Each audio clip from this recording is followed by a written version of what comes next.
हरि ओम। नारायणं नमस्कृत्य नरं चैव नरोत्तमं देवीं सरस्वतीं व्यासं ततो जयमुदीरयेत्।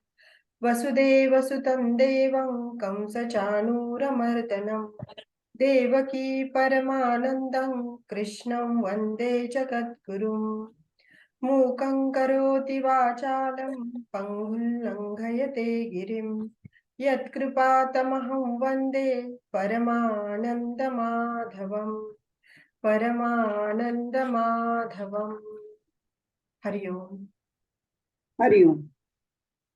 मागच्या वेळेला आपण तिसऱ्या अध्यायातला 23 पूर्ण केला होता आणि 24 जवळपास संपत आणला होता. ज्ञानेश्वरीतला ओव्या आपल्या वाचायच्या राहिल्या होत्या. त्यामुळे आधी आपण 23व्या श्लोकाची रिव्हिजन करू आणि मग 24व्या श्लोकाकडे जाऊया. श्लोक म्हणतेस का म्हणून म्हणते. यदि ह्यहं न वर्तेयं जातु कर्मण्यतन्द्रितः मम वर्त्मानुवर्तन्ते मनुष्याः पार्थ सर्वशः. मीची कर्मी न वागेन जरी आळस झाडली सर्वथा लोक घेतील माझे वर्तन ते मग. किती काळजी आहे बघा श्रीकृष्णाला. जर मी काम केलं नाही तर काय होईल. 22व्या श्लोकामध्ये भगवंतांनी अन्वय पद्धतीने सांगितलं होतं. मी जर केलं कर्तव्य पालनाचं तसं मी सुद्धा काम करणं कसं आवश्यक आहे. आणि इकडे व्यतिरेक पद्धतीने सांगतात की मी जर केलं नाही तर काय काय होईल. पण अन्वय आणि व्यतिरेक या दोन पद्धती बघितल्या होत्या थोडक्यामध्ये. बऱ्याच शास्त्रीय विवेचनामध्ये एखादा मुद्दा उलट सुलट बाजूंनी पटवून देण्यासाठी ही पद्धत वापरतात. अन्वय म्हणजे सकारात्मक पद्धतीने सांगायचं, व्यतिरेक पद्धत म्हणजे नकारात्मक पद्धतीने सांगायचं. आणि आपण सगळे वेदांताचे स्टुडंट्स आहोत, त्यामुळे वेदांतामध्ये आपण ब्रह्माविषयी खूप वर्णन वाचतो ऐकतो. तर त्या वर्णनामधलं सकारात्मक अन्वय पद्धतीचं वर्णन म्हणजे ब्रह्म कसं आहे तर ब्रह्म सच्चिदानंद स्वरूप आहे. आणि ब्रह्म कसं नाही तर ते विकारी नाही, त्याला जन्म नाही, त्याला मरण नाही, असं सगळं न इति अशा ज्या पद्धतीने ब्रह्माचं वर्णन केलं जातं ती झाली व्यतिरेक पद्धत. ती आपल्या चांगल्याच परिचयाची आहे, पण त्याला व्यतिरेक पद्धत म्हणतात. हे कदाचित आपल्याला आधी याच्यापूर्वी नसेल माहिती. मग आता या श्लोकामधला सगळ्यात महत्वाचा जो शब्द आहे तो अतंद्रिता. म्हणजे हा श्लोक हा सावधपणे काम करण्याविषयीचा संदेश देण्यासाठी की मी कसा कायम सावध असतो, सावधपणे काम करतो. कारण माझेही फॉलोअर्स आहेत, सगळे लोक मनुष्य माझ्याकडे बघून माझ्यापासून प्रेरणा घेणारे आहेत. त्यामुळे मीच जर बेसावधपणे वागलो तर तेही तसेच बेसावधपणे वागतील. म्हणून अतंद्रिता असं वागणं. अतंद्रिता म्हणजे काय तर परिणामांचा विचार करून कर्म करणं, संपूर्ण लक्षपूर्वक कर्म करणं, त्याच्यामध्ये काय काय चुका होऊ शकतील ह्याचा सुद्धा विचार करून त्या चुका कशा टाळता येतील ह्याच्याबद्दल जागरूक असणं, अधिक कौशल्याने करणं, अधिक वेगाने करणं. आणि कर्म करण्यासाठी जेवढा वेळ लागतो तेवढा पुरेसा आपण देतो का नाही, त्याला लागणारी साधनं आपल्याकडे आहेत का, असली तर ती नीट आहेत का, वगैरे वगैरे. प्रत्येक बारकाव्यामध्ये जागरूकता असणं म्हणजे अतंद्रिता. आणि खरं तर अतंद्रित सगळ्यांनीच असावं, पण विशेषतः ज्यांचं जीवनाचं ध्येय हे जास्त उच्च आहे, ईश्वर प्राप्ती त्यांना स्वतःही करायची आहे किंवा ज्यांना साधली आहे आणि इतरांना सुद्धा ईश्वर प्राप्ती करून देण्यामध्ये त्यांना मदत करायची, हे खूपच मोठं उद्दिष्ट झालं. त्यांनी अतिशय काळजीपूर्वक आपला सावधपणे वागून आपला वेळ, शक्ती, साधनं त्याचा कुठेही अपव्यय होत नाही ना, त्याची काळजी घेऊन काम केलं पाहिजे. ह्याच्यानंतर आपण स्वामी रामसुखदास यांनी जो एक अतंद्रित या शब्दाचा वेगळा थोडासा अर्थ लावला होता, तो सुद्धा आपल्याला पुष्कळ व्यवहारात आचरणात आणण्याजोगा आहे. म्हणून ती शिथिलता. तंद्रिता म्हणजे शिथिलपणे काम करणं, ढिसाळपणं, करू, होईल, आत्ता करू नाही तर मग उद्या करू, कधीतरी करू, आत्ताच काय घाई आहे, म्हणजे थोडासा ढिसाळपणे, सावकाशीने. ह्याला म्हणतात आळस किंवा प्रमादानी काम करणं. आणि आळस आणि प्रमादानी काम केल्याचा मुख्य तोटा रामसुखदास असं सांगतात की तुमचा त्या कर्माबरोबर संबंध विच्छेद होत नाही. त्यालाच आपण कर्मबंधन असं वेगळ्या पद्धतीने म्हणतो. त्याला त्यांनी संसाराशी, कर्माशी संबंध विच्छेद असे शब्द वापरले. आणि आपल्यालाही हे पटतं की एखादं कर्म जर आपण ढिसाळपणे केलं असेल, उरकाउरकी करून कसं बसं संपवलं असेल, त्याच्यात चुका राहिल्या असतील व कुठल्याही प्रकारच्या चुका असतील, त्याच्या हेतूमध्ये चुका असतील, त्याच्या पद्धतीत चुका असतील, तर आपल्याला त्याची एकसारखी टोचणी लागून राहते. म्हणूनच भगवंतांनी इथे अतनरित हा खास शब्द वापरून आपल्याला जाग करण्याचा प्रयत्न केलाय की तुम्ही जे करताय त्याच्याविषयी सावध राहा. आणि मग दुसऱ्या आवडीमध्ये मम वर्तमानुवर्तन्ते मनुष्या पार्थ सर्वशः. इथे त्यांनी जणू काही सगुणावतारात आपण कर्म का करतो याच एक रहस्य भगवंतांनी या ओळीमध्ये सांगितलेलं आहे की मला म्हणजेच ईश्वराला किंवा ईश्वरी अंश असलेल्या सत्पुरुषांना लोक सगळे बघत असतात आणि त्यांच्याप्रमाणे आचरण करत असतात. आणि म्हणून त्यांना व्यवस्थित ईश्वराला किंवा ईश्वरी अंश असलेल्या सत्पुरुषांना अधिक काटेकोरपणे, अधिक सावधपणे वागण्याची गरज पडते. आपण स्वतः भगवंतांनी त्यांच्या संपूर्ण जीवनचरित्रामध्ये कसा सावधपणा बाळगला याची पण काही उदाहरणं बघितली होती. त्यांनी सदैव पांडव हे खूप चांगले होते वागायला, सद्गुणांचे पुतळेच होते. सद्गुणांचा अतिरेक व्हायचा कधी कधी आणि त्या चांगुलपणाचा तंद्रीत ते काहीतरी जे करायला पाहिजे किंवा दुर्योधनांना शासन करायला पाहिजे, ठाम भूमिका घ्यायला पाहिजे, ती घेत नसत. धर्मराज तर खूपच बोटचेप धोरण सारखं स्वीकारायचा आणि त्याच्यामुळे पांडव मग गोत्यात यायचे. आणि मग त्यांना सावरण्यासाठी श्रीकृष्णाला आपली सावधगिरी सगळी पणाला लावायला लागायची. त्याचे आपण सगळे उदाहरणं बघितली. आणि ज्ञानेश्वरांची पण आपण 2च ओव्या होत्या पण त्या इतक्या अर्थपूर्ण आहेत.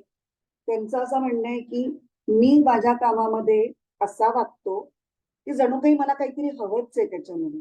मला काय हवंय?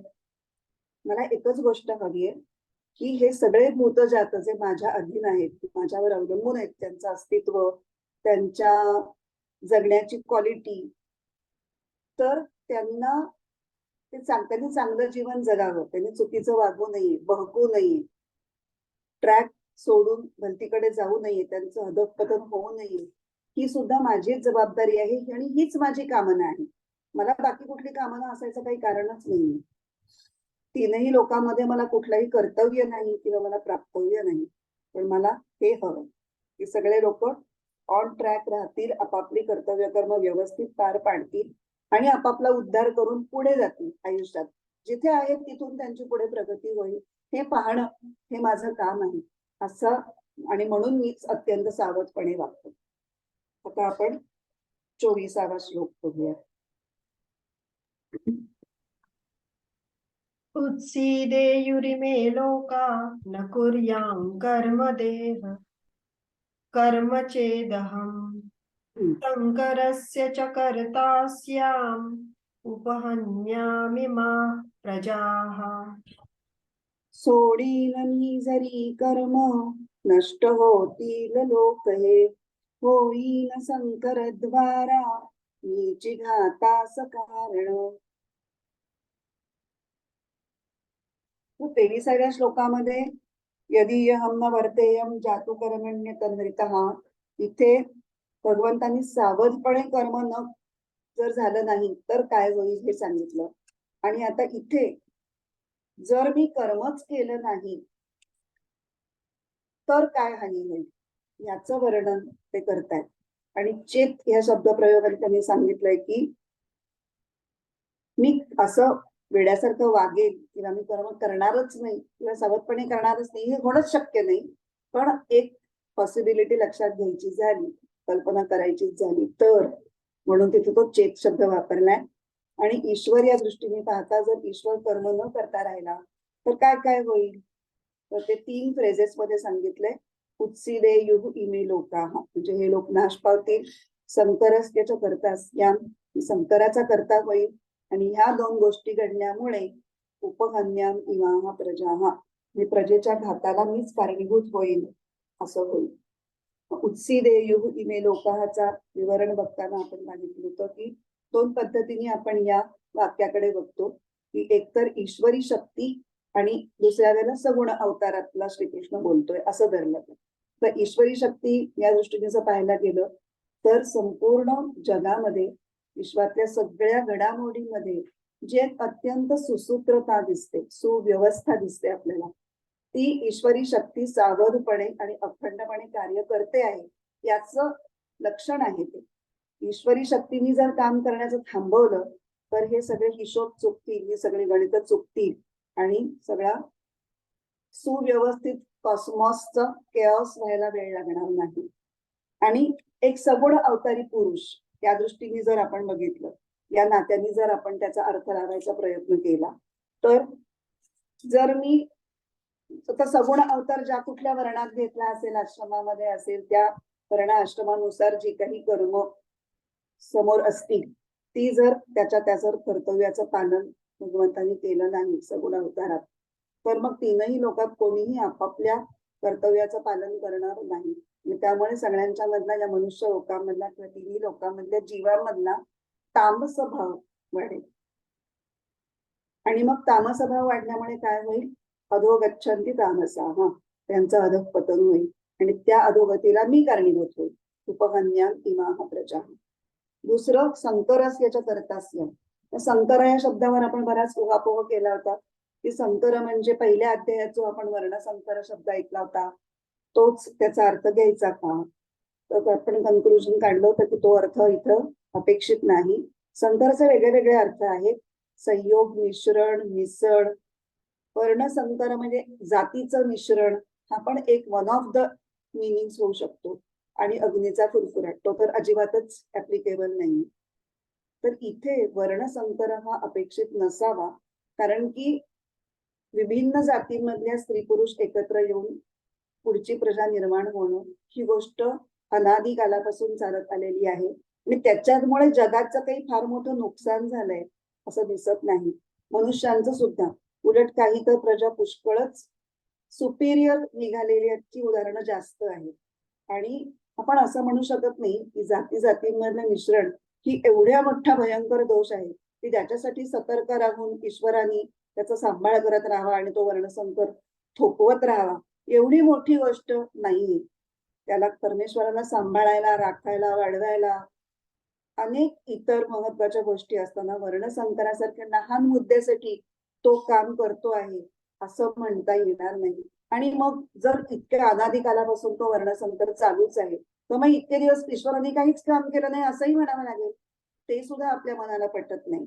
त्यामुळे आपण संकराचा असा अर्थ घ्यायचा की ईश्वरी नियामक शक्ती जसं बाहेरच्या जगाचं नियंत्रण करते तसं आतल्या जगाचंही नियंत्रण करते. आतलं जग म्हणजे काय? स्वभाव, आचरण, वैयक्तिक, मग प्रत्येकाच्या मनात येणाऱ्या भावना. आणि मग तिथे ती जर नियामक शक्ती योग्य पद्धतीने काम करणारी नसेल तर मग कोणत्याही स्वभावाची माणसं कसंही आचरण करायला लागतील आणि जगामध्ये सगळा गोंधळ माजेल. वेगवेगळ्या जगातल्या गोष्टी या परस्परांमध्ये कशा मिसळतील, किती मिसळतील, कधी मिसळतील याविषयी कुठलाच नियम सांगता येणार नाही. आणि म्हणून मी म्हणजे ईश्वराने सावधानतेने जर कर्म केलं नाही तर संकर होईल आणि प्रजेचा घात होईल. याचा अर्थ असा की जगात गोंधळ माजेल, म्हणजेच विश्वाच्या सगळ्या व्यवस्थेमध्ये जी एक सुसूत्रता घडी अशी जी आहे ती सगळी विस्कटून जाईल आणि तिथे गोंधळ निर्माण होईल असा संकराचा अर्थ घ्यायचा.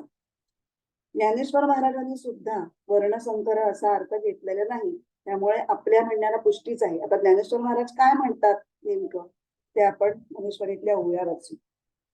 ओव्या 166 ते 168.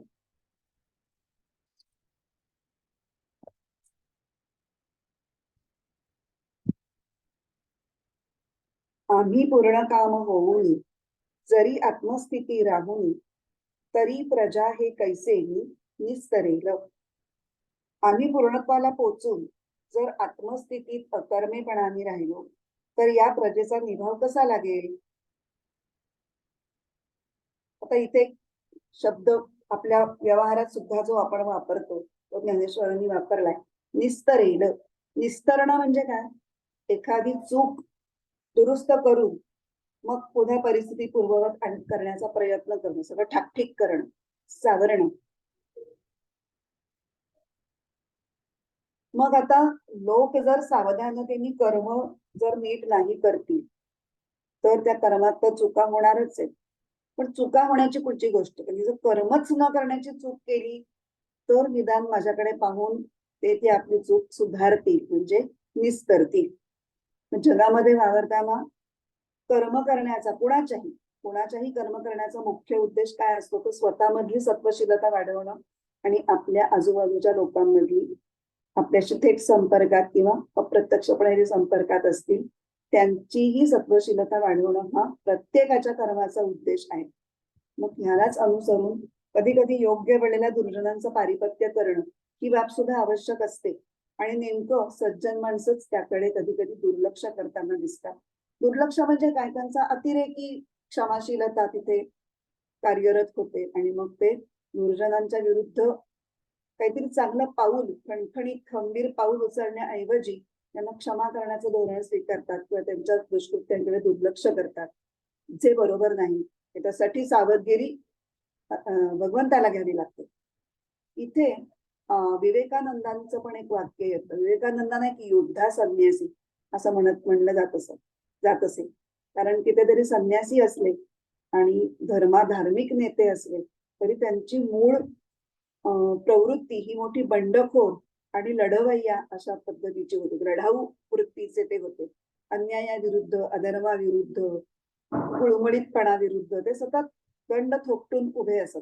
आणि सगळ्यांनी तेजाने आपलं तेज दाखवावं, काम करावं आणि गुळमुळीत धोरण अजिबात स्वीकारू नये असं त्यांचं म्हणणं होतं.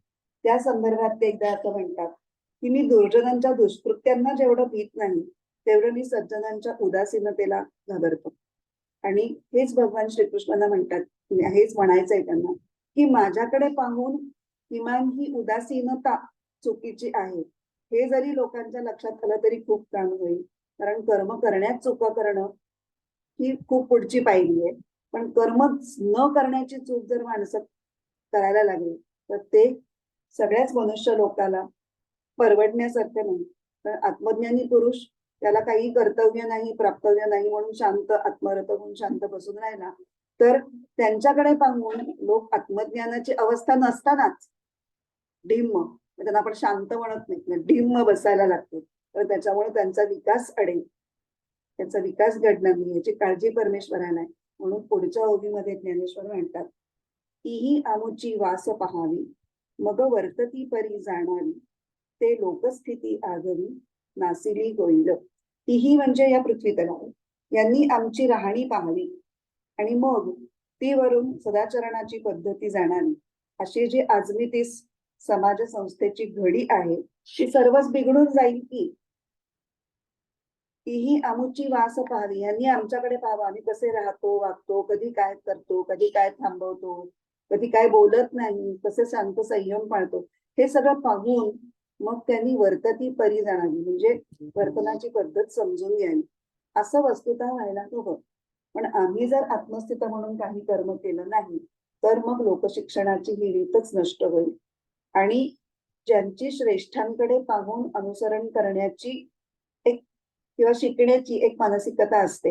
आपण मागच्या श्लोकामध्ये हा 24 23व्या श्लोकामध्ये बघितलं होतं की मनुष्य कोणाला म्हणायचं की मनुष्य म्हणजे जे आदर्शांकडे पाहून आपल्या चुका सुधारण्याची ज्यांना इच्छा असते, आदर्श व्यक्ती किंवा ईश्वर कसा वागतो, काय करतो याच्यामधून उदाहरण घेऊन जो आपल्याला सुधारू पाहतो तो मनुष्य.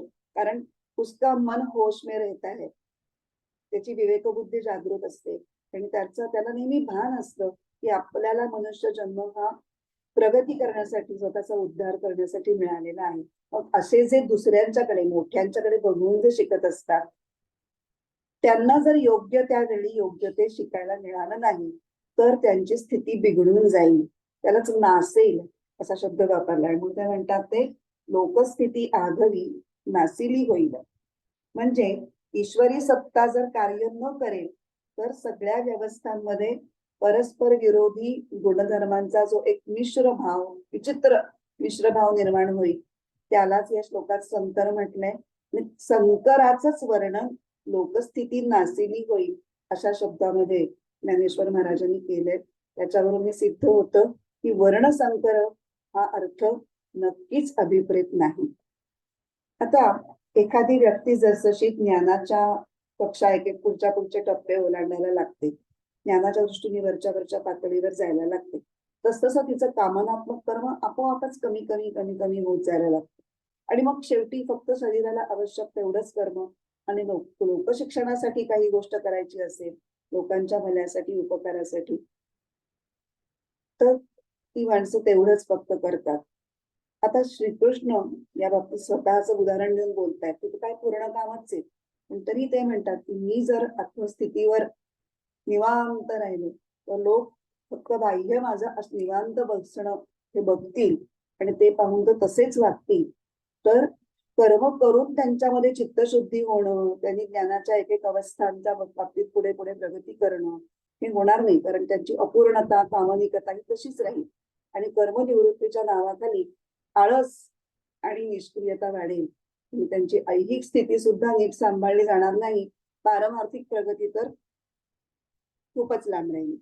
आणि म्हणून पुढच्या ओळीत ते म्हणतात, म्हणून समर्थू जो येथे आणि लागी सर्वज्ञते, तेणे सविशेषे कर्माते यजावे ना. म्हणून ज्या सामर्थ्यवान पुरुषाने या जगात सर्वज्ञपणाचे पीक गोळा केले आहे, त्याने तर कर्माचा त्याग विशेष करू नये. लावी म्हणजे शेताची लाणी, लाणी म्हणजे कापणी, शेताची कापणी. थोडक्यामध्ये जो सर्वज्ञ आहे किंवा आत्मज्ञानी आहे, सर्वोच्च ज्ञानाच्या अवस्थेला पोहोचलेला आहे, अशा ज्ञानी पुरुषांनी सविशेषे कर्माते त्यजावे ना, म्हणजे कर्माचा त्याग करूच नाहीये, उलट त्यांनी विशेष कर्म करावं.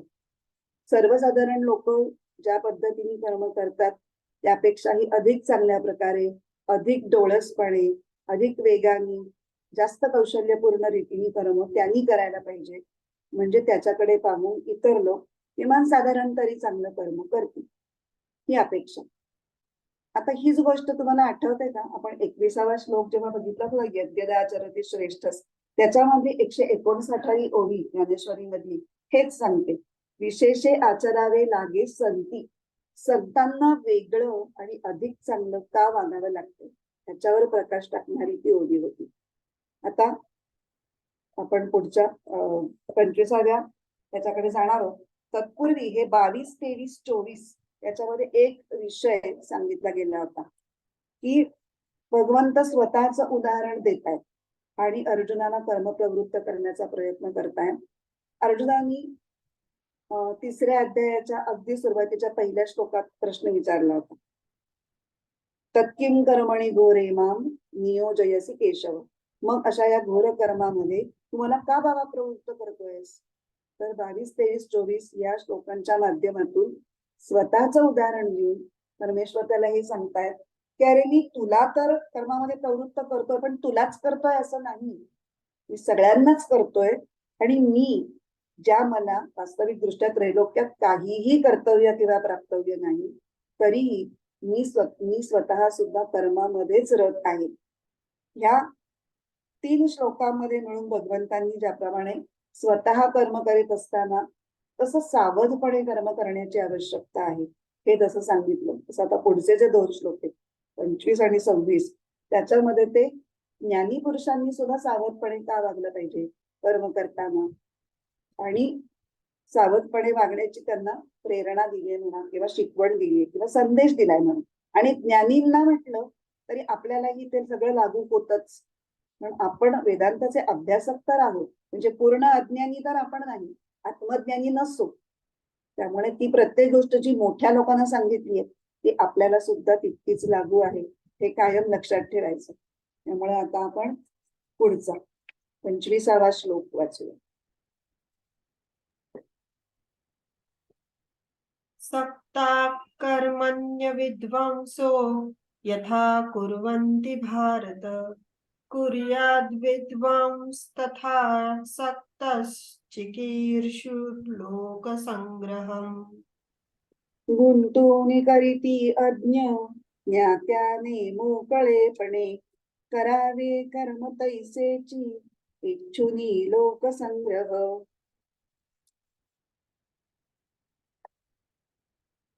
आता आपण पदच्छेद बघूयात आधी.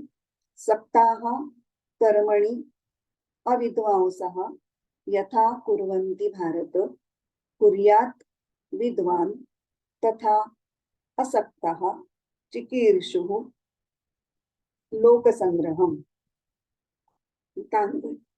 हे भारत म्हणजे हे अर्जुना, कर्मणि सक्ताः कर्मात आसक्त असलेले, अविद्वांसः यथा कुर्वन्ति अविद्वान लोक जसे कर्म करतात, तथा असक्तः तसेच अनासक्त,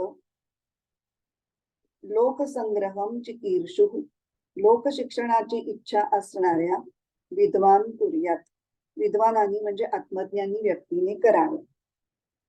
एकदा फक्त मराठी अर्थ पुन्हा एकदा वाचू. हे अर्जुना, कर्मात आसक्त असलेले. आता कर्मात आसक्त म्हणजे कशासाठी कर्मात लोक आसक्त होतात? फळ मिळवण्यासाठी. कर्मात फळासाठी आसक्त असलेले अविद्वान लोक जसं कर्म करतात तसंच अनासक्त आणि लोकशिक्षणाची इच्छा असणाऱ्या विद्वानांनी म्हणजे आत्मज्ञानी व्यक्तीने करावे. आता इथे सक्ताः अविद्वांसः हे जे श्लोक आहेत, हे जे दोन शब्द आहेत, सक्ताः म्हणजे आसक्त आणि अविद्वांसः म्हणजे अज्ञानी, अज्ञानी लोक. तर ह्या पदांनी नेमकं काय म्हणायचंय ते जरा पाहू. जे मनुष्य शास्त्र वाचलेली असतात, ज्या मनुष्यांनी शास्त्र वाचतात, शास्त्रातल्या पद्धती त्यांना माहिती असतात आणि शास्त्रात सांगितलेल्या शुभ कर्मावर ज्यांची पूर्ण श्रद्धा आहे, तसंच शास्त्रीय कर्माचं फळ सुद्धा नक्की मिळेल अशी ज्यांची खात्री आहे, पूर्ण विश्वास आहे, अशांनाही इथे सक्ताः आणि अविद्वांसः म्हटलेले. ते तत्वज्ञानी नाहीये, म्हणजे ते आत्मज्ञानी नाहीये. तत्व म्हणलं की एकच, आत्मतत्व. जे आत्मतत्व ज्यांना माहिती नाही त्यांना अज्ञानी म्हणतात. पण ते दुराचारीही नाहीयेत, ते वाईट वागतायत का? तसं नाहीये. पण ते आसक्त आहेत. त्याच्यामध्ये कर्माविषयी त्यांना आसक्ती आहे, कर्मातून मिळणाऱ्या फळभोगाविषयी आसक्ती आहे आणि त्यामुळे भोगामध्ये आसक्ती असल्यामुळे अर्थातच संसाराच्या सर्वच पदार्थांविषयी त्यांना आसक्ती आहे.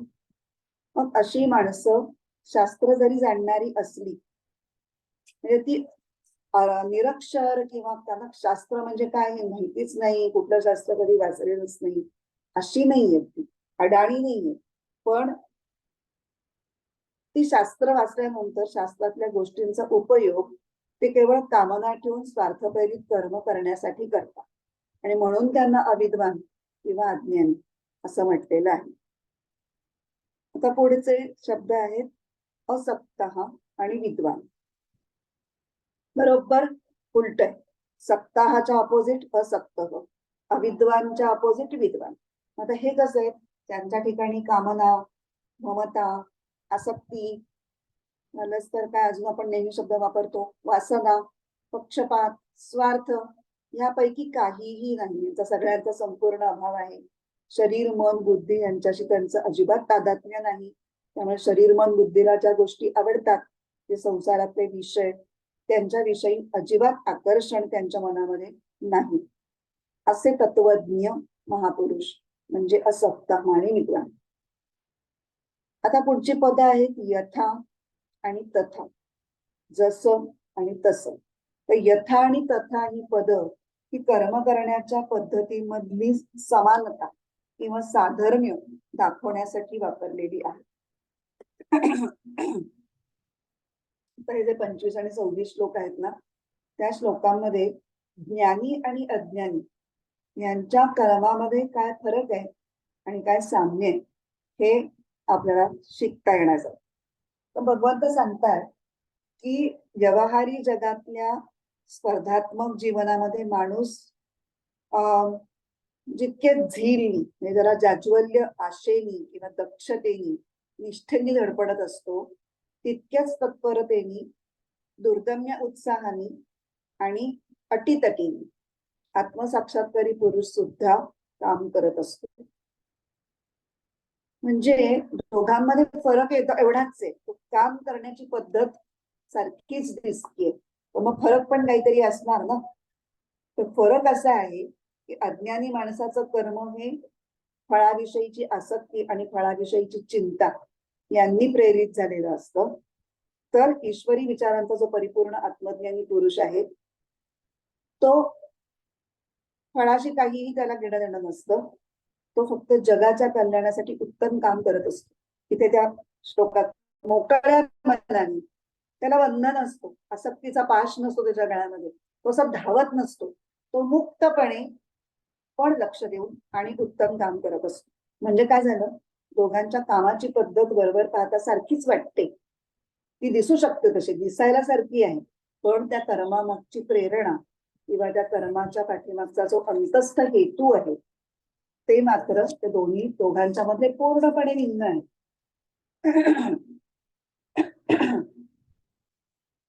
त्या अज्ञानी पुरुष हा फळाच्या प्राप्तीसाठी सावधपणे आणि तत्परतेने आणि अगदी काटेकोरपणे प्रत्येक गोष्ट त्या प्रक्रियेमध्ये त्याच्या कर्मातले एकही स्टेप तो चुकवत नाही, अगदी विधीपूर्वक यथासांग कर्तव्य कर्म करतो. कारण त्याचा असा समज असतो की समजा आपल्या कृतीमध्ये किंवा करण्याच्या त्या प्रक्रियेमध्ये एखादी स्टेप आपण विसरलो, एखादं द्रव्य चुकीचं वापरलं, अशी कुठल्याही पद्धतीची जर उणीव राहिली तर आपल्याला जे फळ मिळणार आहे ते सुद्धा परिपूर्ण मिळणार नाही आणि त्या फळामध्ये सुद्धा काही ना काहीतरी उणीव राहील. पण ज्ञानी पुरुषाची फळामध्ये आसक्ती नसते आणि त्यांच्यासाठी कोणतंच कर्तव्य सुद्धा नसतं, म्हणून त्यांच्याकडून कर्माची उपेक्षा कदाचित होईल अशी एक संभावना श्रीकृष्ण लक्षात घेतो आणि भगवंत इथे लक्षात घेतात. आणि म्हणून भगवंत कर्म करण्याच्या विषयामध्ये ज्ञानी पुरुषांना सुद्धा अज्ञानी पुरुषाप्रमाणे आपापल्या कार्यक्षेत्रामध्ये अगदी स्वतःचं मन बुद्धी ओतून जीव लावून कर्म करायला सांगतात.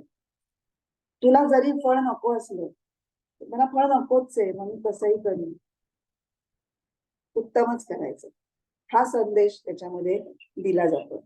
म्हणजे या श्लोकामध्ये ज्ञानी पुरुषांनी स्वतःला कर्तव्य नसताना सुद्धा इतरांना धडा घालून देण्यासाठी कर्म करायलाच हवं, याच्याही पुढे जाऊन अजून एक ऍडिशनल गोष्ट सांगितली जाते.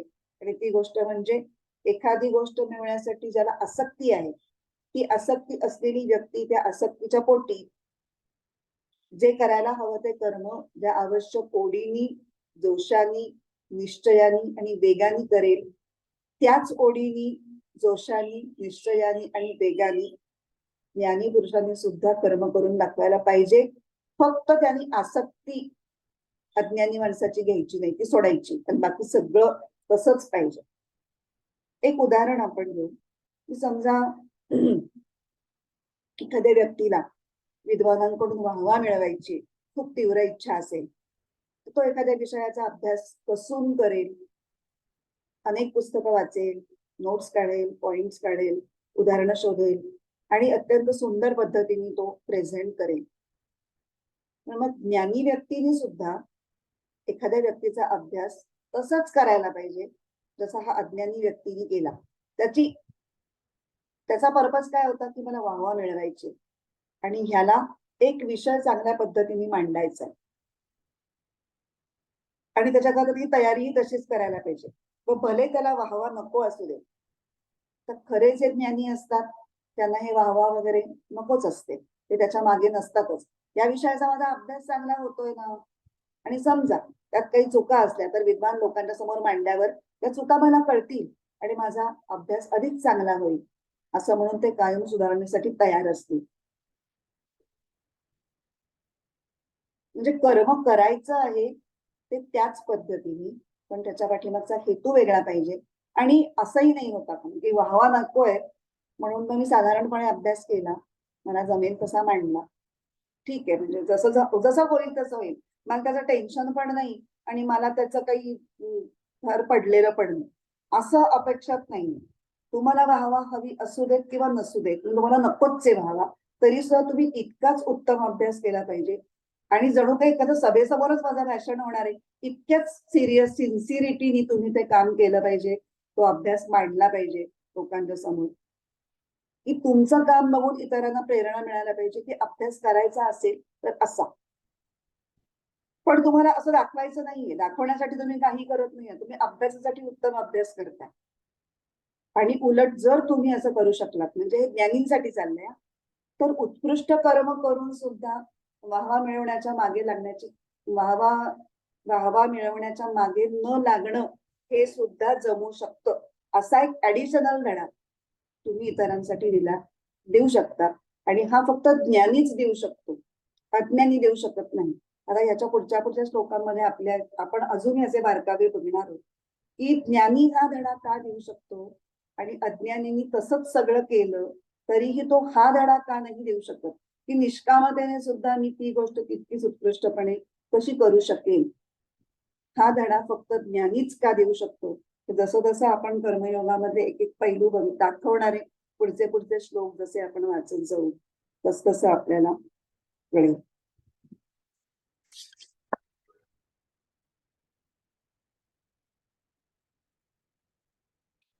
आता आपण ज्ञानेश्वरी वाचूया.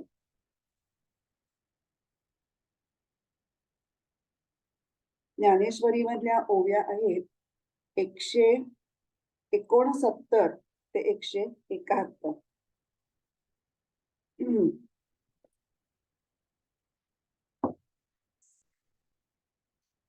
देखे फळाची या आशा, आचरे कामुकू जैसा, करबी भरू होआवा तैसा, निराशाही. जसा सकाम पुरुष फळाची इच्छा धरून कर्म करतो, तसाच निष्काम पुरुषाचाही कर्माचरणात भर असावा. भरू होआवा म्हणजे निमग्न व्हावे. आणि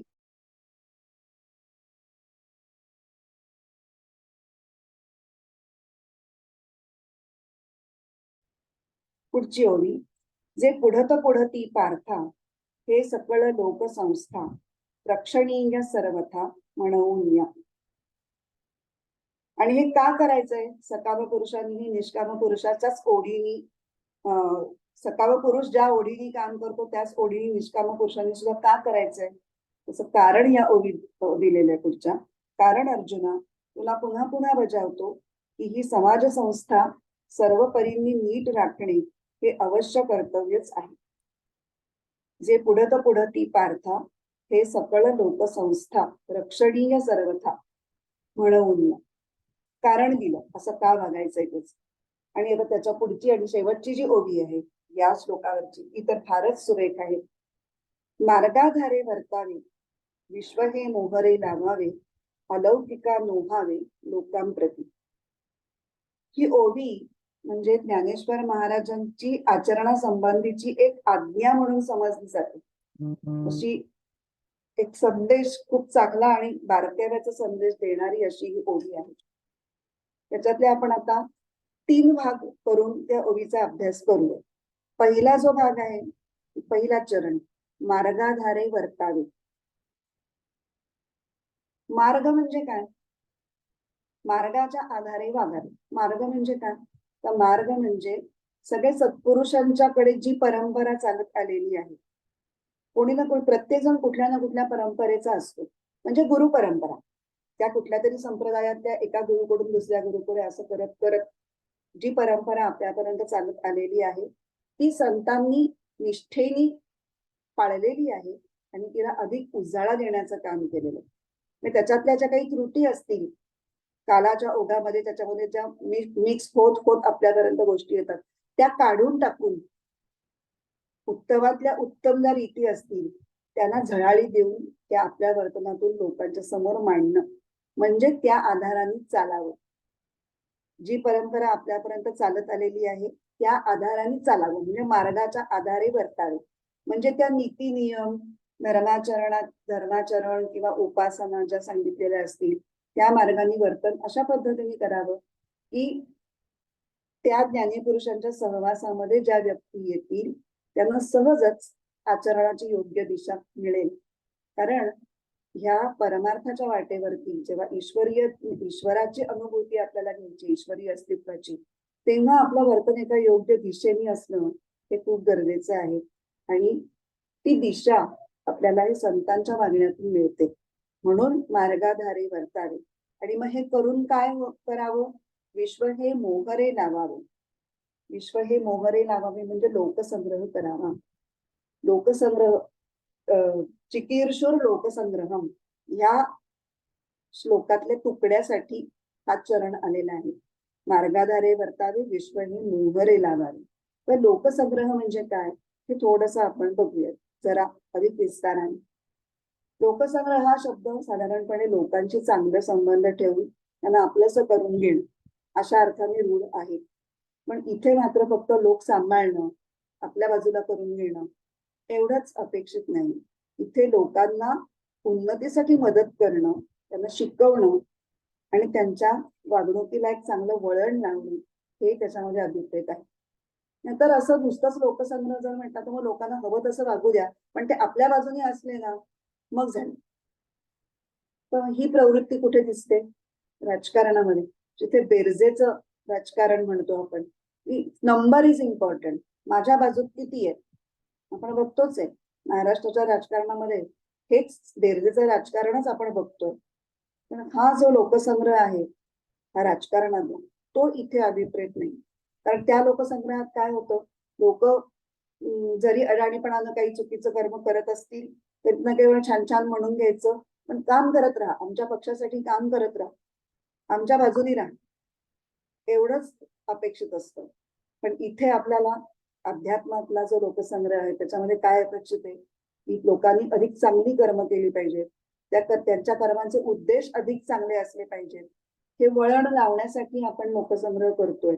त्यामुळे लोकसंग्रहाचा हेतू काय आहे, त्यामुळे आणि मग ही वळण कसं लावायचं, फक्त तोंडी असं असं करा, असं असं करू नका, उपदेश करून फक्त करायचंय का? उपदेश तर करावा लागतोच, बोलावं लागतंच, पण बोलण्याला आपल्या आचरणाचं पाठबळ सुद्धा हवं. आपण वाकून मग बोलायला पाहिजे. पण बघितलं मागे पण आपण उदाहरण बघितलं की धरलेली बंदूक आहे, वागून मग जो बोलतो त्याच्या शब्दाला वजन येतं, त्याचा परिणामकारक असतात त्याच्यातून निघालेले शब्द, ते दुसऱ्यावरती योग्य तो परिणाम साधतात. इथे पांडुरंग शास्त्रींनी यांना फार छान एक उपमा दिली की आई जशी मुलीबरोबर भातुकली खेळते की तसं या सत्पुरुषांच्या लोकसंग्रहाचं स्वरूप असतं. भातुकली ही त्या लहान मुलीसाठी पुष्कळ खऱ्याच्या जवळ असते. तो पोह्यांचा भात किंवा शेंगदाण्याच्या फोडून त्यात गुळ घालून केलेला लाडू हा खरंच त्यासाठी लाडू असतो. तिच्या लेव्हलला जाऊन आई तिच्या बरोबर तो खोटा जरी असलेला खेळ खरा खरा वाटेल अशा पद्धतीने खेळते आणि त्याच्यातून ती मुलीच्यावर संस्कार करते.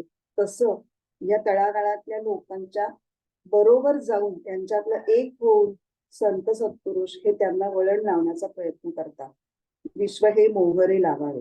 आणि अजून एक सूचना दिली आहे या ओळीमध्ये, अलौकिक नोहावे लोकांप्रती. म्हणजे हे सगळं जेव्हा सत्पुरुष करायला लागतात तेव्हा साहजिकच त्यांना मोठेपणा मिळतोच आणि तो घेण्याची प्रवृत्ती सुद्धा नकळतच निर्माण होते. मग लोकांच्या डोळ्यात आपण भरावं, लोकांनी आपलं कौतुक करावं म्हणून माणसं काहीतरी वेगळं वागायला जातात. नॉर्मली आपण जसं वागणार नाही तसं काहीतरी, की काहीतरी इतरांवर छाप पाडण्यासाठी वेगळी केशभूषा, वेगळी वेशभूषा, बोलतानाचे हावभाव वेगळे, शब्द जरा जड जड वापरणं, असं काहीतरी अलौकिक म्हणजे वेगळं जे सगळ्यांच्यात उठून दिसेल असं काहीतरी करायला जायची शक्यता असते. तर तिथे सावध करतायत की आपण बघितलं ह्या श्लोकांचा उद्देश काय आहे, तर ज्ञानी लोकांना सुद्धा सावध करण्याचं, कर्म करत असताना सावधतेने ते कर्म कसं करावं हा संदेश देण्याकरता 25-26 श्लोक आहेत. हे जर तुम्ही असं काहीतरी अलौकिकत्व दाखवण्याकरता करायला लागलात तर ते तुमच्या प्रगतीच्या तर आड येईलच. पण तुमचं उद्दिष्ट काय, लोकांनी तुमच्याकडे आकर्षित व्हावं असं उद्दिष्ट आहे का तुम्हाला वळण लावून लोकांची उन्नती करायची? आणि लोकांची उन्नती कशाने होणार आहे, तर लोक ईश्वराकडे आकर्षित होण्याने, परमतत्वाकडे आकर्षित होण्यामुळे लोकांची उन्नती होणार आहे. तुम्ही जर असं काहीतरी खेळ करत बसाल तर लोक तुमच्याकडे आकर्षित होतील, तो पर्पजच नाहीये. त्यामुळे अलौकिकत्व मिळवावं, ते अंगी असावं, पण ते मिरवू नये, ते दाखवत फिरू नये, असा एक मोठा संदेश, महत्वाचा संदेश ज्ञानेश्वरीच्या या ओव्यांमध्ये दिलेला आहे. म्हणून आता असं सांगायचं की ते खरे ज्ञानी ते जे आपल्या अंगीचं अलौकिकत्व लपवून ठेवतात, मिरवत नाहीत, लोकांच्यातलं एक होतात आणि त्यामुळे ते लोकांना जवळचे वाटतात आणि तरीही त्यांच्या वागणुकीमुळे लोक त्यांना फॉलो करतात. इतका मोठा आशय हा एका ओवीमध्ये सामावलेला आहे. पुन्हा एकदा ओवी वाचते.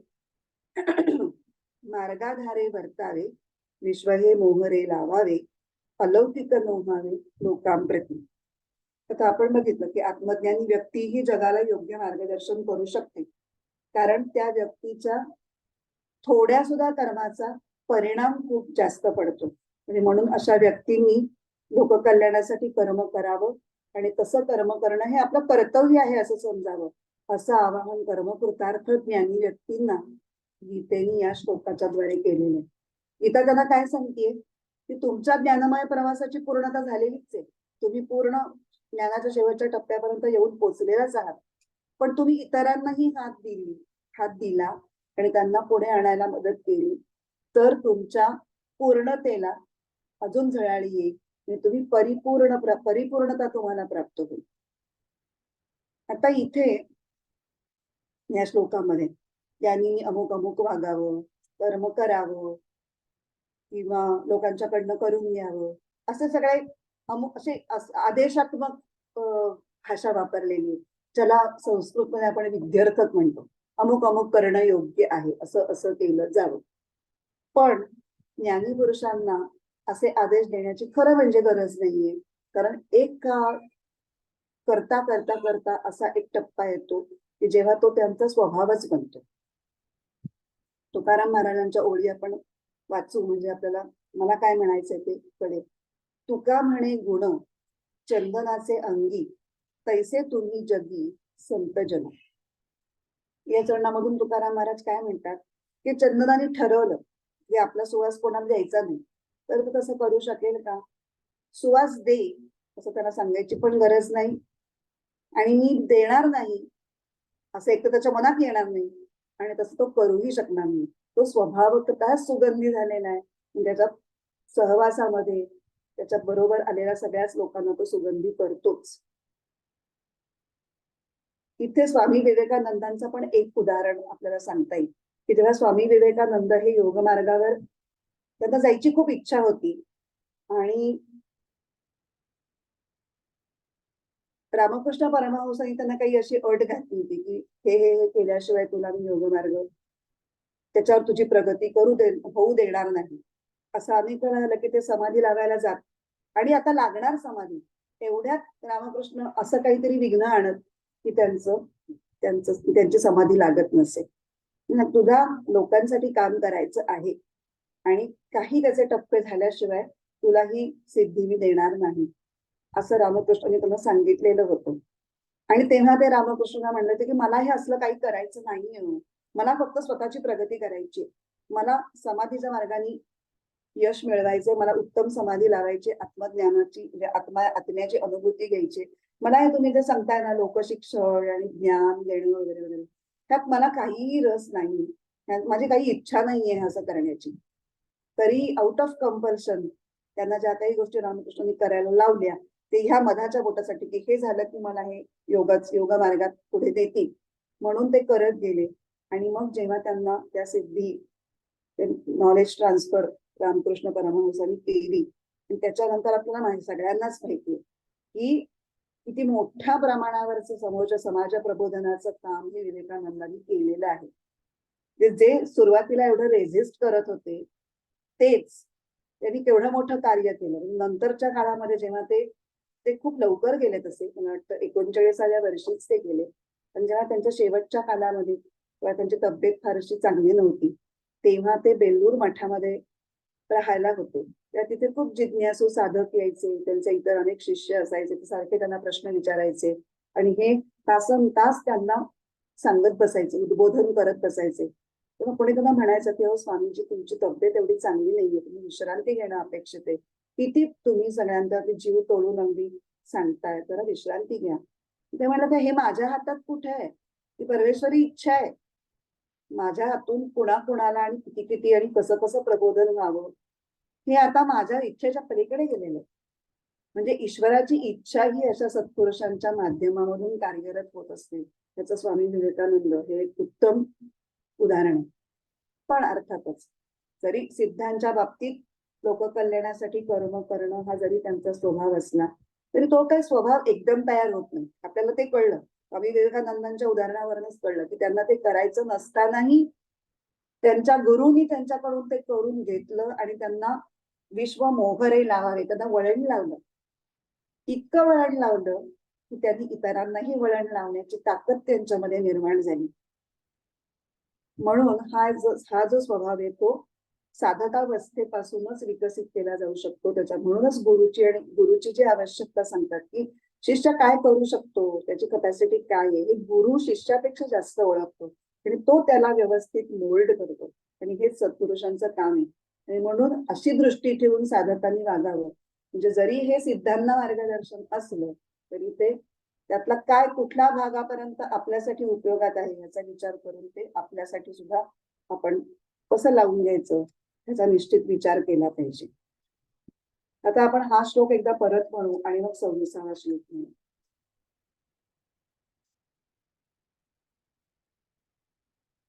सक्ता कर्मण्य विद्वांसो यथा कुर्वन्ति भारत कुर्याद् विद्वांस्तथा चिकीर्षुर्लोकसंग्रहम् न बुद्धिभेदं जनयेदज्ञानां कर्मसंगिनां जोषयेत् सर्वकर्माणि विद्वान् युक्तः समाचरन्. त्या कर्मनिष्ठांचा बुद्धिभेद करू नये, गोडी कर्मात लावावी समत्वे आचरू नीती.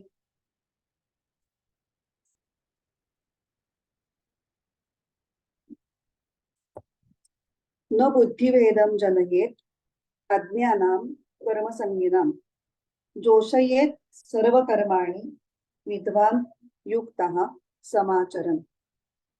आता अन्वय. कर्मसंगिनाम अज्ञानाम, कर्माच्या ठिकाणी आसक्त अशा अजाण व्यक्तीचा, म्हणजे व्यक्तींचा पाहिजे, अज्ञानाम बहुवचन आहे. विद्वान बुद्धिभेदम न जनयेत, विद्वानांनी बुद्धिभेद करू नये. युक्तः सर्व कर्माणि समाचरण, अवधान युक्त होऊन सर्व कर्म चांगली करत जोषयेत, आणि त्या व्यक्तींकडूनही तशीच करवावीत. पुन्हा एकदा मराठी अर्थ वाचू. कर्माच्या ठिकाणी फळाबाबत आसक्त अशा अजाण व्यक्तीचा कर्माच्या आचरणाबाबत विद्वानांनी बुद्धिभेद करू नये. एवढंच नव्हे तर त्यांनी स्वतः अवधानपूर्वक सगळी कामं उत्तम करावीत आणि इतरांच्याकडूनही म्हणजे अज्ञजनांकडूनही ती तशीच करवून घ्यावीत. जोषयेत. आता या श्लोकात भगवान श्रीकृष्ण ज्ञानी लोकांना एक महत्वाचा सल्ला देतोय की त्यांनी कर्मसंगी व्यक्तींचा कर्म करण्याच्या बाबतीत किमान बुद्धिभेद तरी करू नये. इथे दोन वेगळेच शब्द आलेत, कर्मसंगी आणि बुद्धिभेद. त्याचा आपण अर्थ बघू. कर्मसंगी मग कोणाला म्हटलंय, हे अमुक अमुक हे असं माझं कर्तव्य आहे आणि या कर्माचं अमुक अमुक फळ हे मला मिळवायचं आहे आणि मला भोगायचं आहे, या इच्छेने किंवा या विचाराने कर्म करण्याच्या बाबतीत ज्यांचा पक्का निश्चय झालेला आहे, त्यांच्या बुद्धीचा निश्चय पक्का की हे आता मला ह्याच्यासाठी करायचंय आणि हे मी करायचंय, त्यांना कर्मसंगी असं म्हटलेलं आहे. आता मागच्या 25व्या श्लोकामध्ये सक्ताः आणि अविद्वांसः अशी जी पदं आलेली आहेत ती त्यांनी ज्यांचं वर्णन केलेलं आहे त्यांचं वर्णन आपण बघितलं होतं मागच्या केलेलं. त्याच शास्त्रविहित शुभ कर्मांमध्ये आसक्त असणाऱ्या अज्ञानी व्यक्तींना इथे वेगळी नावं दिले, कर्मसंगी आणि अज्ञानी. आता ह्या लोकांना कर्मसंगी म्हणण्याचं कारण काय, तर हे लोक फळाची अपेक्षा धरून नियमानी कर्म करीत असतात आणि त्यांच्या देहेंद्रियांच्या साह्याने जी काही कर्म होत असतात ती आपणच करतो आहोत आणि त्यांची फळं आपल्यालाच मिळणार आहेत किंवा ती आपणच भोगायची आहेत असा त्यांचा अभिमान असतो. म्हणजे मी करणार आहे, मी भोगणार आहे असा त्यांचा दृढ विश्वास असतो. अशा प्रकारे जे कर्तृत्व आणि भोक्तृत्व हे मिरवतात किंवा स्वतः अंगीकार करतात, त्याचा स्वीकार करतात, अशा लोकांचा बुद्धिभेद ज्ञानी लोकांनी करू नये अशी सूचना भगवंत करतात. बुद्धिभेद म्हणजे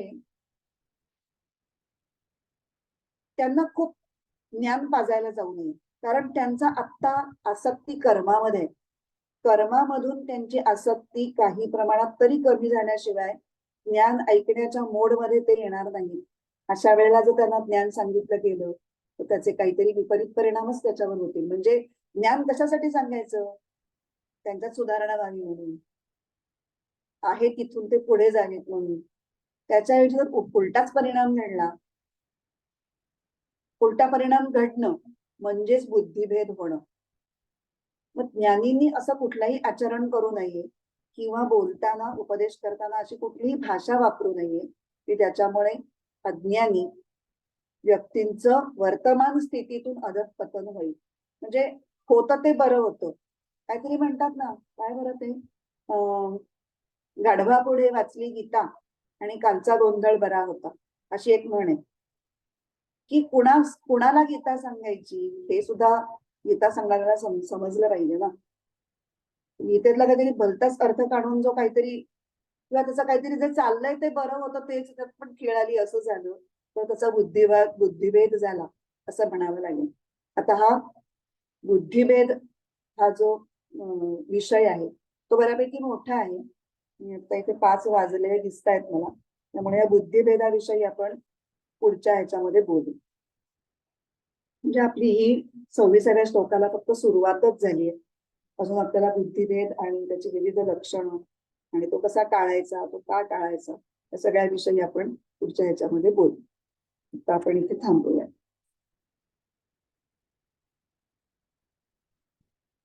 ओम पूर्णमद पूर्णमिदं पूर्णात् पूर्णमुदच्यते पूर्णस्य पूर्णमादाय पूर्णमेवावशिष्यते. ओम शांति शांति शांति. हरि ओम. श्री गुरुभ्यो नमः. हरि ओम.